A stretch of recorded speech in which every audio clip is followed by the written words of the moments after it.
नमस्कार, राजेश कुमार त्यागी, गाजियाबाद NCR दिल्ली। ओम सच्ची Janwani the truth speaks channel पर आपका स्वागत है। चैनल को सब्सक्राइब अवश्य करें, 1 सेकंड लगता है, हमारी मदद होती है। और वीडियो को शेयर, लाइक, कमेंट करें।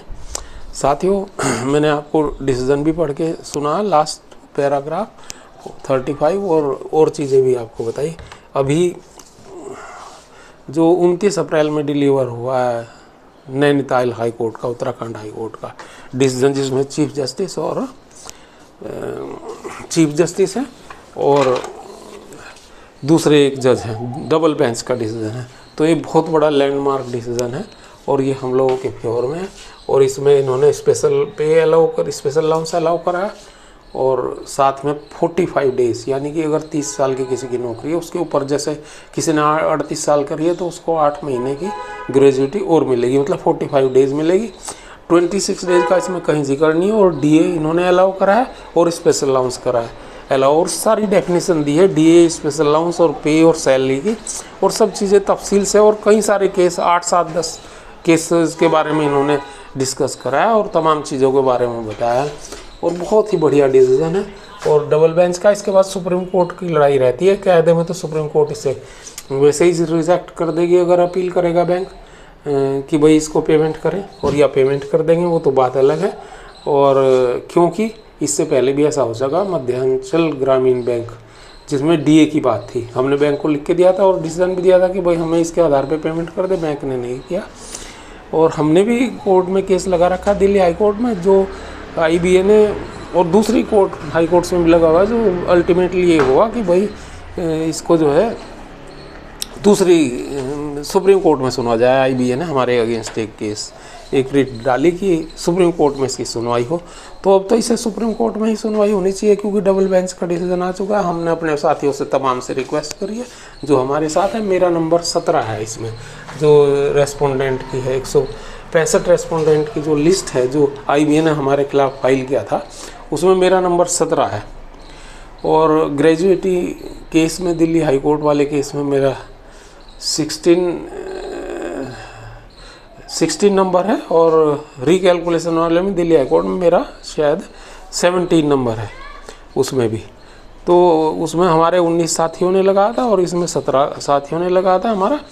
तो इस तरह से ये केस अब हमारे बिल्कुल फेवर में आ चुका है। अब तक क्या था, DA के केस में 2-3 हाई कोर्ट के डिसीजन थे और एक 26 दिन का भी किसी हाई कोर्ट ने डिसीजन दे रखा। और स्पेशल अलाउंस के फेवर में एक ये स्पेशल अलाउंस का अलग केस था, और इसके फेवर में केरल ने सिंगल बेंच में था जो अपील करा गया था डबल बेंच में, जो 3-4 साल से पेंडिंग पड़ा हुआ है। बताते हैं कोर्ट फीस बैंक ने जमा नहीं करी है, कॉरपोरेशन बैंक जो मर्ज हो चुका है बैंक, शायद कैनरा बैंक में, जिसमें भी हुआ है। तो ये एक दशा और दिशा आई है इसमें। और अब हम बहुत उत्साह और बड़ी एक झील और पैशन से लड़ाई लड़ेंगे और बड़े बढ़िया वकील को करने की कोशिश करेंगे। मैंने अपने साथियों से ये बात कही है। कल से मैं उसी काम में लगा हूँ। रात भी बड़ी 2 बजे तक सोता जागता रहा और ये सब काम करता रहा। पोस्ट भी मैंने सब डाल दी हैं लोगों के पास।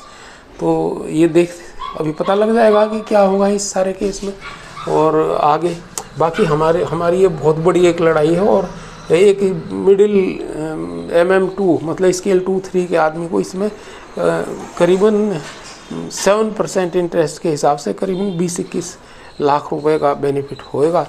और अगर 26 दिन का भी, इसमें तो 26 दिन नहीं उन्होंने डिस्कस करा, 26 दिन वाली भी अगर होती है तो ब्याज सहित उसमें भी 5-6 लाख रुपए का बेनिफिट होता है। मतलब टोटल मिला के 27 लाख रुपए जा कर के बैठता है पहली ग्रेजुएटी काट के। एक मोटे मैंने बताया, किसी को कुछ कम होगा, किसी को कुछ ज़्यादा भी होगा, लेकिन एक स्केल 2-3 के आदमी के ये है जिसकी की सर्विस जो है 35 से 38, 39, 40 के करीब है।